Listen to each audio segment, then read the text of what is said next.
De nombreuses professions représentées dans les cortèges, donc jeudi, y compris des policiers. Et oui, ils seront donc des deux côtés de la barrière, puisque certains défileront en civil, tandis que leurs collègues encadreront les défilés. Ils ont bien l'intention de défendre leurs acquis en matière de retraite. C'est ce qu'ils ont dit aujourd'hui au ministre de l'Intérieur Gérald Darmanin, présent lors des vœux des syndicats UNSA et Alliance à Paris. William Molinier.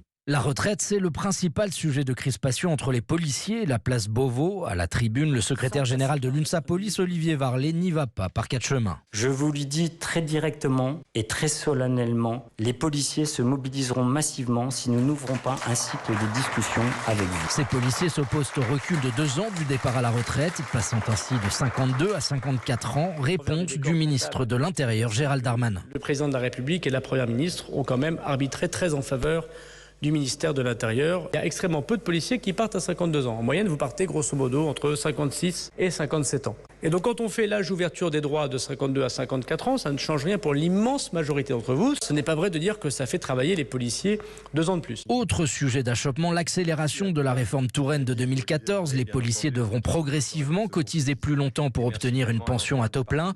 Le ministre de l'Intérieur a promis de recevoir les syndicats dans les prochains jours pour étudier d'éventuelles compensations financières. William Molinier.